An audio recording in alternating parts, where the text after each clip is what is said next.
Comment faire dormir son enfant?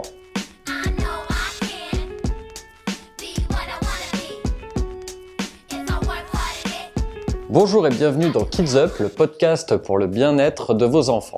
Je m'appelle Jérémy Galen, je suis psychologue clinicien et heureux papa de 2 enfants et comme moi, vous avez certainement dû rencontrer quelques difficultés avec le sommeil de vos enfants. Je vous propose ici quelques pistes qui peuvent vous être utiles et que je propose moi-même en séance aux familles qui viennent me rencontrer pour des troubles du sommeil plus ou moins ancrés. Avant 5 ans, 11 heures de sommeil cumulé sont nécessaires, sinon on a affaire à des risques sur la santé, notamment en termes d'obésité et d'hypertension. La base va être d'expliquer à son enfant à quoi ça sert de dormir. Et je vous arrête tout de suite, si vous pensez que votre enfant est trop petit pour comprendre, expliquez-lui les choses simplement et vous verrez les effets. Dormir sert donc à reposer son corps après toute une journée, reposer ses jambes, ses bras, ses yeux, tous les muscles.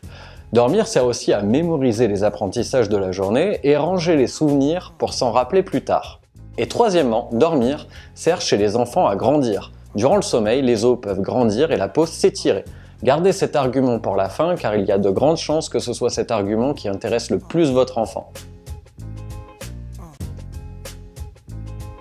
Plusieurs choses vont ensuite être très importantes pour aider votre enfant à trouver le sommeil. La première est de ne pas rater le train du sommeil. Ça semble cliché et pourtant, repérez à quel moment, après le repas, votre enfant se frotte les yeux, que vous voyez le tour des yeux rouges et que les mouvements du corps sont plus lents. Dans ce cas, vite, les dents et au lit. Ce train passé, l'organisme aura fait un effort pour se maintenir éveillé et il aura réussi. L'excitation et l'irritabilité seront manifestes. Une chose intéressante à mettre en place est le rituel du coucher. Il doit être rapide.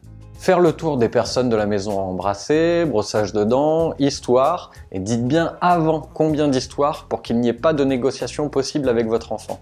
Boire, un câlin, ce que vous voulez. En cas de réelle difficulté, je conseille d'apprendre à son enfant de faire des rêveries conscientes. Il s'agit de rien de bien difficile, si ce n'est de proposer à son enfant de s'imaginer faire une activité qu'il adore, une activité qui le passionne, et de s'imaginer la réussir sans aucune difficulté. Je pratique ces rêveries conscientes personnellement et encore aujourd'hui à l'âge adulte, ça fonctionne extrêmement bien. Nous parlions de ritualiser le coucher, mais pensez aussi à ritualiser le réveil. Heure fixe, verre d'eau, étirement, ce que vous voulez. Plus particulièrement l'heure du réveil. Avec un rythme circadien bien calé, on gagne beaucoup en facilité d'endormissement. Voyons maintenant qu'est-ce qui empêche une bonne préparation et une bonne entrée dans le sommeil. Là, on va voir pourquoi est-ce que les troubles du sommeil sont davantage visibles à l'adolescence, mais aussi pour beaucoup d'adultes. Ne pas avoir une assez bonne qualité de veille durant la journée. Somnolence diurne, trop grande sieste au réveil trop tard dans la journée. La somnolence durant la journée ne va donc pas faciliter l'endormissement le moment venu, le soir. Une station allongée prolongée avant le sommeil, pour travailler, lire, jouer à un jeu vidéo ou regarder la télé. Passer un long moment allongé devant la télé est problématique. S'allonger, c'est donner le signal à son cerveau qu'on va dormir, sauf que vous lui demandez en même temps de rester éveillé. Le cerveau n'aime pas les messages contradictoires et va donc mettre du temps avant d'annuler une première demande. On peut donc facilement faire le lien avec la troisième chose à éviter avant le sommeil, les écrans avec lumière bleue. C'est un point non négligeable puisqu'aujourd'hui quasiment tous nos écrans comportent ce type de lumière qui ont pour le corps la même propriété que le soleil, à savoir empêcher la libération de mélatonine, plus connue sous le nom d'hormone du sommeil. Donc si le cerveau ne libère pas de mélatonine, il est plus difficile de s'endormir. En plus, de récentes études concluent qu'une bonne libération de la mélatonine influence positivement le système immunitaire. Ne pas s'exposer à des écrans 1 à 2 heures avant le coucher est donc un comportement à privilégier. Pour conclure, je voudrais simplement dire que l'endormissement doit être un acte d'autonomie et d'indépendance pour l'enfant. Ça lui permet d'expérimenter le vide et la solitude. C'est pourquoi il est important que ce moment se passe bien pour son sommeil, mais aussi pour son développement psychique.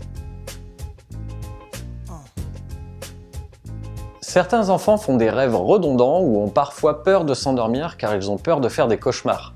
Je vous livre ici une méthode simple que j'utilise en hypnose avec les enfants et qui fonctionne particulièrement bien. Demandez à votre enfant quelle est la chose qui lui fait peur dans le rêve. C'est assez souvent un animal, un monstre ou un fantôme. Demandez-lui ensuite qu'est-ce qui pourrait vaincre ce méchant animal, monstre ou autre. Et là, l'enfant peut vous dire par exemple une épée magique ou une boule de feu ou je ne sais quoi. Il est très important que ce ne soit pas vous qui lui donniez une solution, mais bien l'enfant lui-même qui la trouve. À présent, dites à votre enfant qu'il y a cette épée magique ou qu'il peut envoyer cette boule de feu et que durant son rêve, il pourra utiliser cet objet pour venir à bout du méchant. Croyez-moi, ça fonctionne très très bien.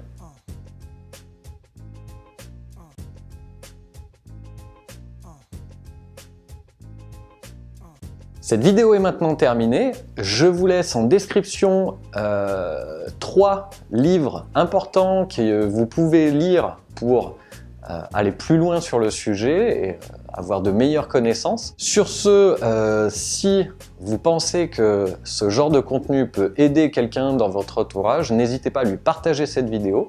Sur YouTube, pour qu'une vidéo puisse vivre, il faut mettre des petits pouces bleus, donc n'hésitez pas. Les prochains numéros de Kids Up vont notamment traiter la question de l'estime de soi chez l'enfant et de comment est-ce que les parents peuvent arriver à négocier le difficile virage pour certains des jeux vidéo.